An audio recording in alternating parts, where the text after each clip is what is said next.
Welcome to Coyhaique Chile, a rustic town located in the Aysén region of Patagonia, typically visited by tourists for short periods of time. We set out to do things slightly differently, and dedicated 5 weeks to living in this charming town. If you've never seen our videos before, we're Colin and Meredith, and we set out on a world travel trip with the intention to stay in places long enough to fully uncover them and make them feel like home. This video shares all the things we learned while living here. We will walk you through the town, our home, restaurants and bars, coffee shops, local hikes, cultural experiences, and weekend trip opportunities. And even some of our favorite baked good reviews. We've identified these sections in the timeline so you can jump to the parts that interest you the most.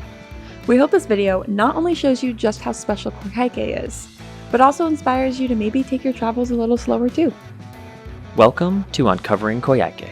Welcome to week 5 of living in Chile.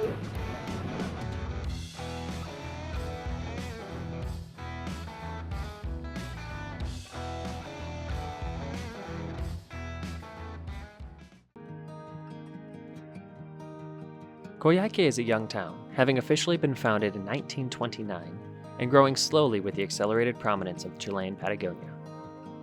There are 2 main ways of getting into and out of Coyhaique: the regional airport at Balmaceda and the Carretera Austral running through the city. We arrived via the airport in late January and stayed until the middle of March. This meant that we got to experience the heat in the long days of summer, as well as the brisk winds of early fall. If you're not coming by plane, you'll be coming by bus. There's one main bus terminal in Coyhaique. It's extremely clean and extremely modern. Finding information online for how the buses work is a little bit challenging, so we recommend showing up to the bus terminal with Google Translate at the ready. There will be plenty of people ready to help you. It's also helpful that buses only really go north or south, so just look for town names in the direction that you're planning on going. Once you arrive in town, it won't take long to learn just how walkable it is. You'll make your way through the streets to find the charm of the city. For us, the pinnacle was the pentagon-shaped Plaza del Armas, always filled with people relaxing and enjoying the day. The streets were extremely clean, and even at rush hours, they weren't filled with too much traffic.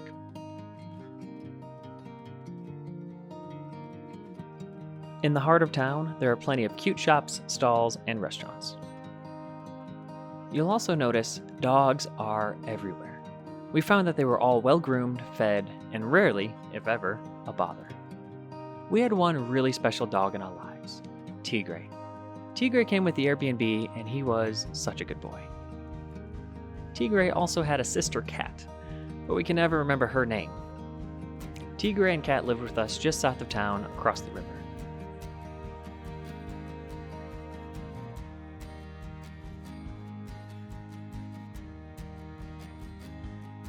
We spent the majority of our 5 weeks living in a studio apartment. We had all the essentials, plus an amazing host, Ruth. Ruth truly went the extra mile to make us feel welcomed and taken care of. This place is even better than we thought it was going to be. Okay, so when you walk in, we do have a studio, but it's very spacious. We've got this amazing dining room table. And she brought us baked goods. We've got a huge kitchen with a brand new stove and a brand new refrigerator, massive TV, microwave. We've got an awesome bed, and then, are you ready for the best part? Well, actually, there's 2 best parts. Best part number 1, we have a closet in which we can unpack everything we have for the first time in 6 months and leave it on a shelf for 4 weeks straight. We have not done that since June of 2023, so I'm very excited about that. But the second best part is she included not 1, but 2 lounge chairs that we can set up in the yard so we can enjoy the sunrise with a cup of coffee. I'm so excited! We were blessed that Ruth took such good care of us, providing wild currant jam, a calafate bush that she urged us to pick from, and home-baked cookies and donuts. On today's episode of Colin Loves Baked Goods and We Don't Deserve Our Airbnb Host, we investigate the donuts she made us from scratch with some instant coffee. Oh man. It's straight sugar, butter, dough, all fried up. Perfect with the coffee that's really hot.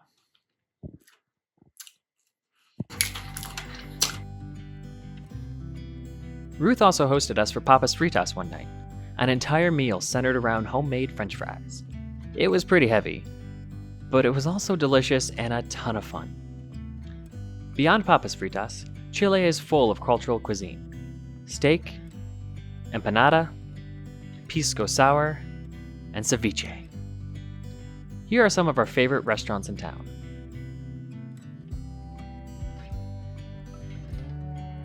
Our most frequented restaurant was La Miserable Taqueria, a Mexican food truck with affordable prices and to die for food. It was a limited menu, which means that we got to try everything they offered at least once. And we recommend it all. Plus, it's tucked away in a stunning courtyard. Every town we travel to, we like to have one fancy meal out. In Coyhaique, it was at De Goose. This is the best bite of food I've had in the last 6 months. This is so good. Is that good? We treated ourselves to some incredible empanadas, a delectable mushroom risotto, and a to die for salmon pasta. That place was so good. Best meal we've had in Chile? By far. It was phenomenal. It wasn't even like, ooh, good for Chile food. It was just great food. Such good.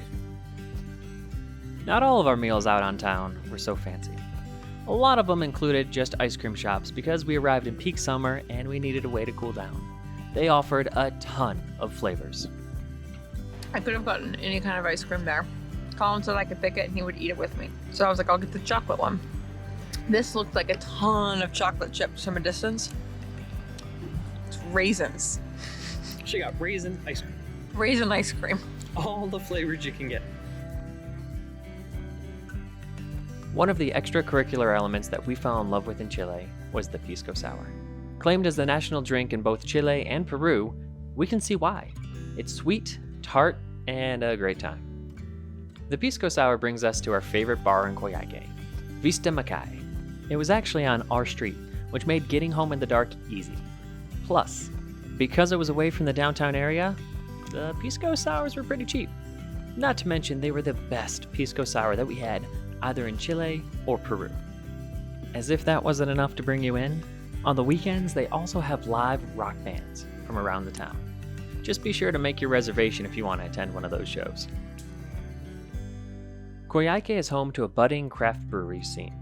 Our favorite was the Dolbeck Brewery, founded by Charlie, a first-generation Chilean born from parents who immigrated to Chile from Belgium. It was always his dream to continue his family tradition with traditional Belgian beer recipes.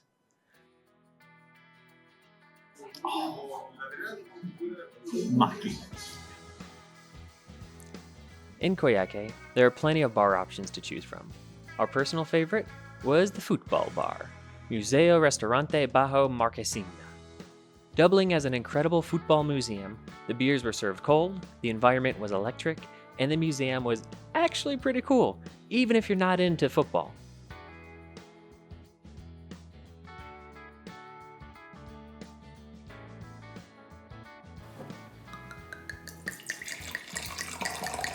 There is so much delicious and affordable Chilean wine.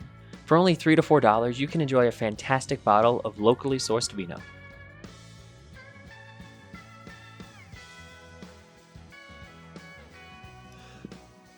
If you're sober curious and a beer or glass of wine is not that enticing, then perhaps you'll fall in love with mate. We relate to the mate game, a highly caffeinated herbal drink popular in the southern half of South America. And now we have Martin and Diego to thank for introducing us. Now, we're obsessed. This traditional drink dates back millennia and has proven health benefits. Not the least of all are the loads of B vitamins and the smile you get when you share it. You don't need to make noises or move the straw. Okay. If you move the straw, it's like a irrespectful thing, I think. It's the correct word. Okay, it's not bad. No, it's not No. bad.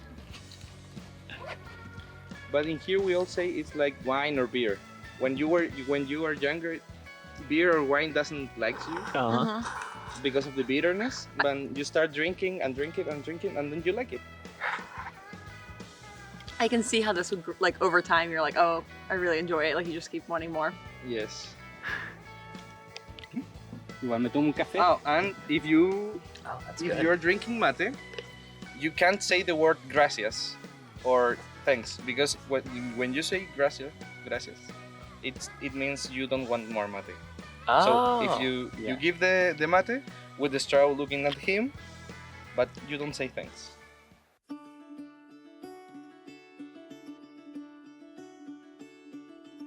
For budget and stomach reasons, not every meal was eaten out.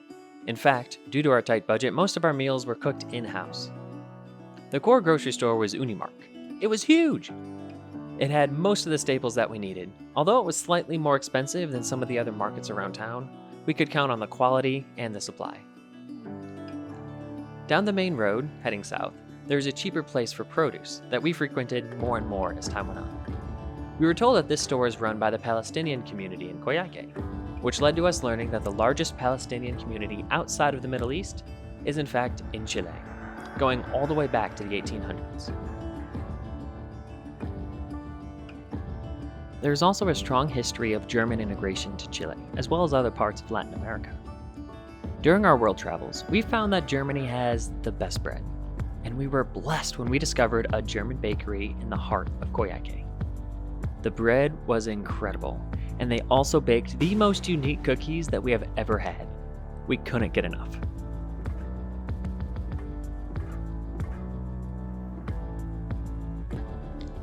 There's also a farmer's market / cart that comes in once a week. While we were in town, it was on Thursdays, and the produce from here was the most fresh and the most delicious.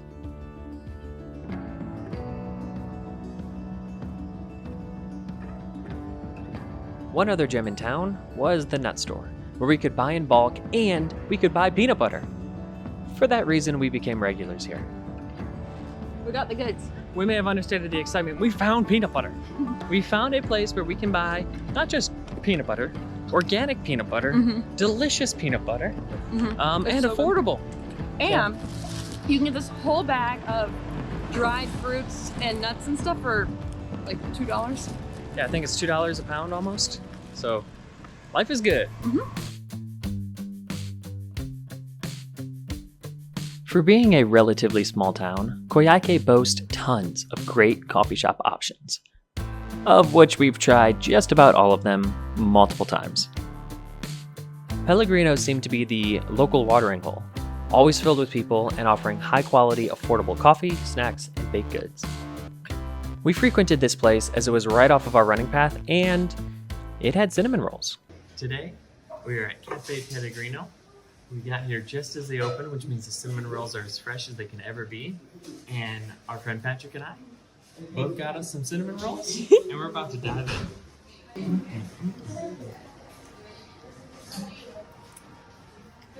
You can tell it's made with love. Oh, wow. Yep, I'm a baked good addict. Holzer's Cafe became another regular haunt during our time in town. Nestled near the heart of downtown, the environment was still peaceful. The coffee was hot and the baked goods were plentiful. After a run, we went for some coffee with some agua con gas as a little chaser, I suppose, and an Americano. And we did the whole thing in Spanish, and we did a very good job of it. I'm really impressed with us. And they don't have cinnamon rolls, but they do have a massive eclair and big coffees.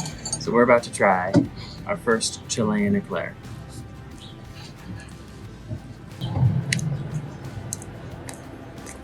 Oh wow. That thing is stuffed full of custard. It's almost like a churro, but they replaced the cinnamon with custard. It's awesome. Finally, we saved the best coffee for last, La Compañía Cafe. This cafe served artisan coffee with several different brewing methods. Each cup was absolutely delicious, and similar to the other coffee shops, still affordable. If you're heading into town for a coffee, be careful though, as most shops, coffee or otherwise, are closed on Sundays.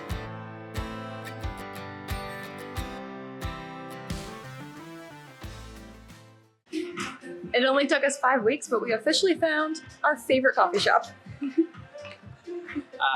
Wish we came to this place the first time. Yeah. Although we'd probably save money by not coming here the first time because we'd be here every single day since then. Well, as soon as we discovered it last week, I don't think we've missed a single day of coming into town and not coming here. And the hilarious thing is there's no Wi-Fi and it's very small and tight to be working at, so it's not the most convenient place to go to, but we crave going there. The coffee's just the best coffee. It's so good. Given our extended stay here, staying active is extremely important. Lucky for us, that wasn't hard in Coyhaique. Not least of all was the long and beautiful walk to and from town. We were also lucky that Coyhaique makes running easy. There's a stunning, scenic path right along the cliffs by the river, and several bike paths around town. Not to mention, the city is filled with wide enough sidewalks to make running possible just about anywhere. Our favorite place to stretch the legs was south of the city, on a shortcut to town. It was often shaded, filled with birds, and always peaceful. We didn't see many other runners in town, but when we did, everybody was friendly and smiling. To our surprise, there was also a bouldering gym in town, although we never seek it out. We have now bouldered in the States, Switzerland, Germany, France, Spain, and Chile. Chile was pretty challenging, but we got some lessons from a young man.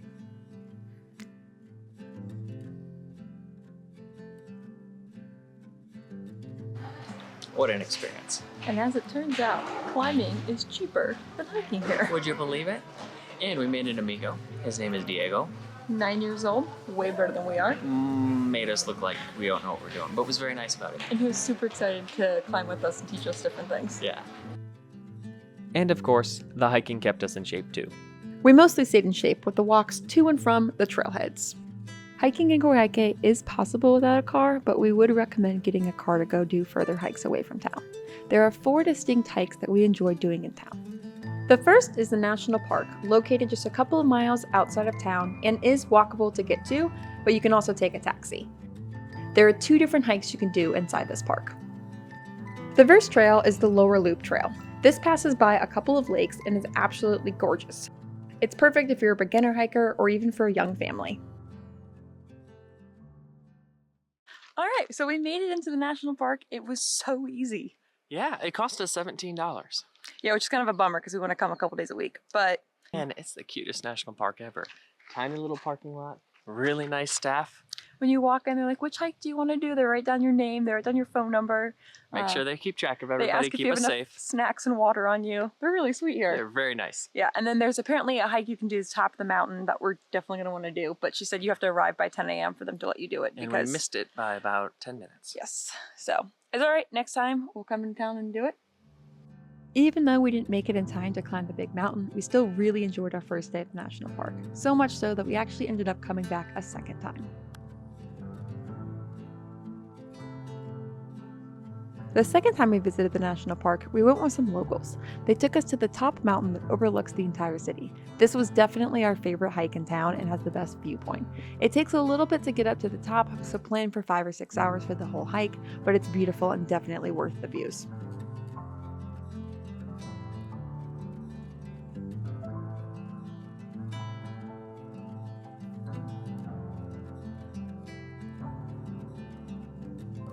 The third hike that we did in town is Cerro Macay. That's the big mountain that you can see from most angles within the city. Although we never made it to the top, hiking trails are prominent right around the bottom area. This trail network is massive. Every turn, there's a trail to our right or to our left. We just keep going straight so we don't get lost on the way back. But this is an unbelievable network, beautiful area. And the views somehow keep getting better. Couple things to note when hiking around Cerro Macay. All trails isn't very accurate, so we spent a lot of time kind of lost in the woods figuring out where to go. There's no trail anywhere. There's also a lot of private property that you end up walking through. We did learn that if there's a trail that runs through private property, you're good to walk through it. We never had any issues with dogs or trespassing, but you did have to walk over a couple of different ladders to get into the trail network. There's also this beautiful cave, which we found on one of the trails. I'm not even sure how to describe how we got here, but if you wander around long enough, you'll eventually find it too.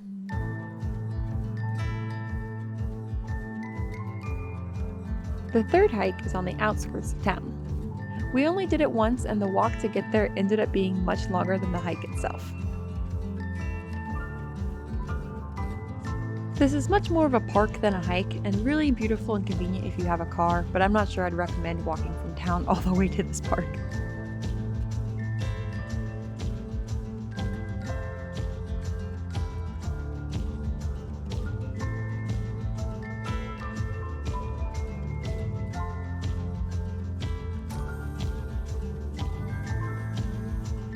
And lastly, there is a beautiful waterfall in town.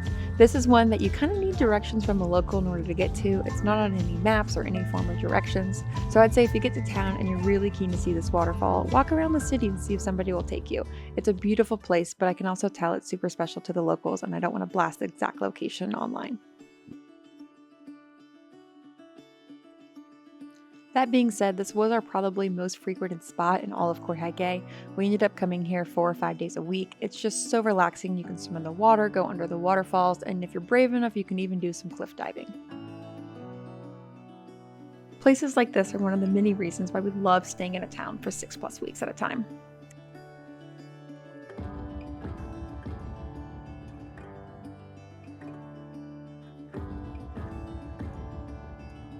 Beyond the nature itself, the history of the people of these mountains and fjords, and the path to building this city contains an epic story. If you're keen to learn more about the people of this region and how they've evolved with the nature of the area, we have to recommend visiting the Isen Museum in Coyhaique. There's so many old photos of what life was here for the last 100 years. Yeah. And it's kind of interesting to see, particularly the cars being towed by the horses. It seems like a terrible place to have a car 100 years ago. It really does.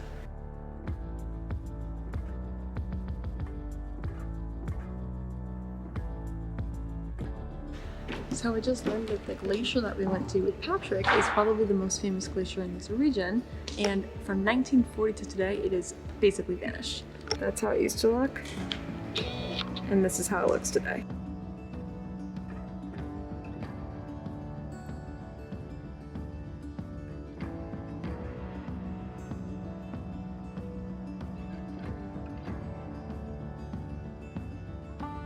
Colin and I love visiting museums whenever we travel, and when we do, we like to walk out with at least one fun fact. My fun fact in this museum is that the largest sheet of ice, besides Antarctica, is actually located here in Chile and Argentina.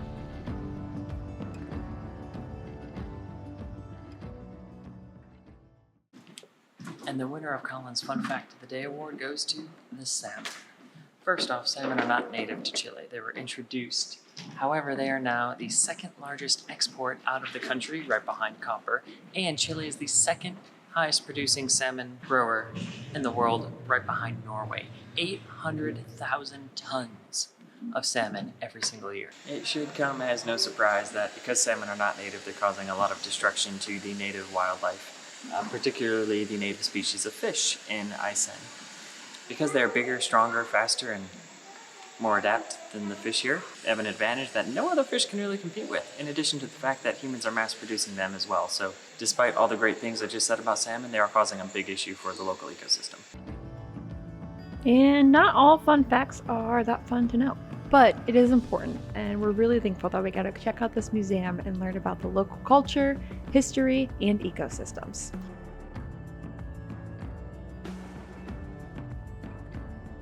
Museum review. Museum review. This place was great. It was unfortunate that the English audio guide wasn't working. However, it was a free museum, so we can't really complain about much. Nope. A lot of fun facts, a little bit of interactive things. Yeah. And Lots of cool photographs. If you're driving through the area, it's worth the 20-30 minutes to stop and come check it out. 100%. Yeah. Between January and February, we were lucky enough to be in town for 2 festivals. One, the India Festival. We're terrible to travelers because we're not really sure all that goes into this event. We stumbled upon it by accident, but we did enjoy the amazing food and the great performances and atmosphere. We were far more involved with the multi-day Pioneer Festival. It started out with a parade in town. Then there was a massive festival off in the fields beyond town, similar to a 4-H festival or an agricultural show.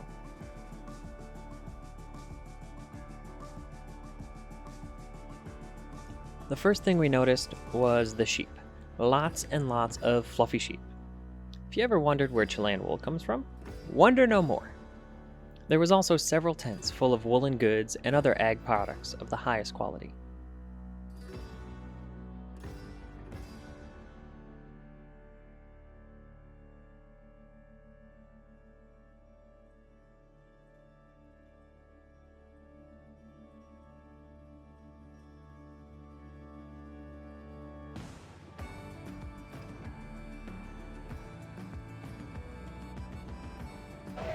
Well, that was a ton of fun. Yep. You didn't know how much stuff could be made out of wool.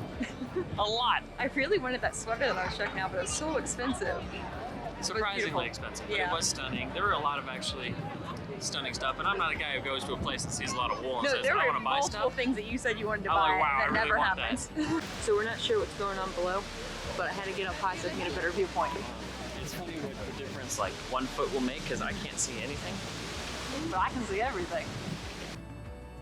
A clear highlight of the day was getting to see the dog sheep herding competitions. There were also great food trucks. And there was a general sense of excitement in the air.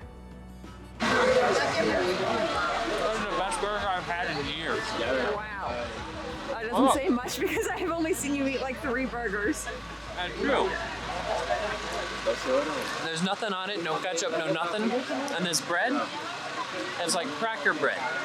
It's not like a normal hamburger bun. Interesting. My first bite was alarming. But now I can't imagine a hamburger without it.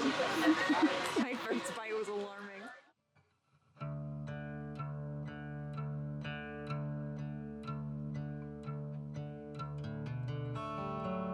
Clearly, we love Coyhaique, and there's so much to do within the city lines. That said, a huge part of Coyhaique's charm and tourism is its location as a jumping off point for so many other adventures. Here are some of our favorite weekend trips that you can access via Coyhaique.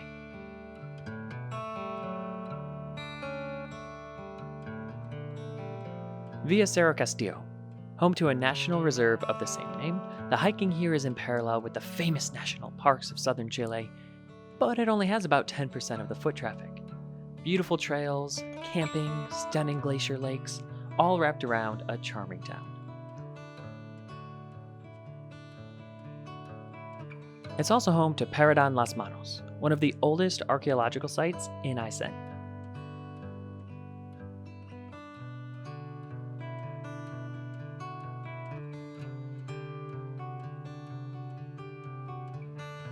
Then there's Puerto Aysén, an ever-changing town. Literally, it's changed locations as the river changes. It's close to rainforest for hiking and stunning waterfalls.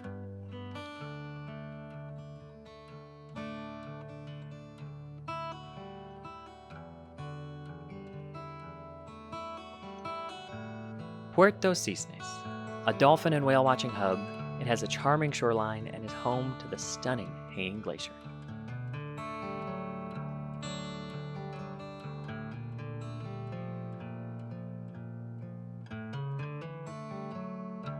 Puerto Rio Tranquilo, another hub for glacial hiking, mountaineering, horseback riding, and the famous Marble Caves. More on these adventures in our next video.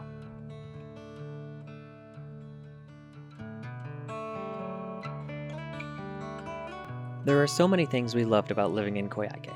But it does come with some quirks, too. Here are some things to keep in mind when you plan to travel there. Rental cars are an option, nice ones too. However, they carry a big price tag and they have low availability, especially in season. If you're not trying to stick to a budget, the adventures you can have with rentals are plentiful. However, if you have a budget you're sticking to, you're going to want to get to know the bus schedule pretty well. For the most part, the grocery stores do not have plastic bags. Big win for the environment. Just bring your own bag or backpack. Also, grocery stores have a decent variety, but what's in stock changes week to week, given the remoteness of the city. So if you see something you want, don't wait until later to buy it. Mermelada de zarzaparilla. That sounds very Italian. I don't know what it is, but it's not honey. Okay. Not all the trails that you may see on a map, or all trails, are actual trails. We learned that some just don't exist no matter how hard you look. Like we mentioned before, many stores are closed on Sundays, so maybe don't plan for a big day out on the town just then. This place is a ghost town on Sundays. Every day, all hours of the day since we got here, this place was lit up with activity and people, and it's Sunday at 10 a.m. No people. No personas. The town might be closed on Sundays, but the dogs are still active. Given the beautiful dogs roaming around, there's one thing to keep in mind. Sometimes you're gonna have moments like this.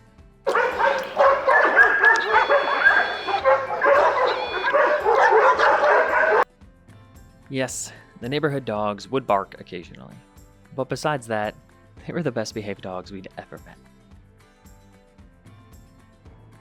At the heart of Patagonia, Coyhaique might not be the flashiest city in Chile to spend 5 weeks. And that's part of why we love it. The people were so friendly, the scenery is beautiful, and life was peaceful. Now, Coyhaique feels like home, and Ruth feels like family. Thank you, Ruth, Patrick, Martine, and everyone else who made us feel like we belonged here. As our time in Coyhaique comes to a close, we've committed the next phase of living to a city in Argentina, Bariloche, in pursuit of chocolate and lakes. But first, we have one more Chilean adventure to round off our time here. A short trip to Rio Tranquilo and Chile Chico, taking us to some of the most iconic places in the Aysén region of Chile. See you there. We cannot get deterred by the weather, so we're gonna do it. We're all layered up. Look at how beautiful this view is. I kind of feel like one of those weather people in the middle of a hurricane that's like, it's not that bad. Look at the bridge, it's still holding up. We're gonna do it.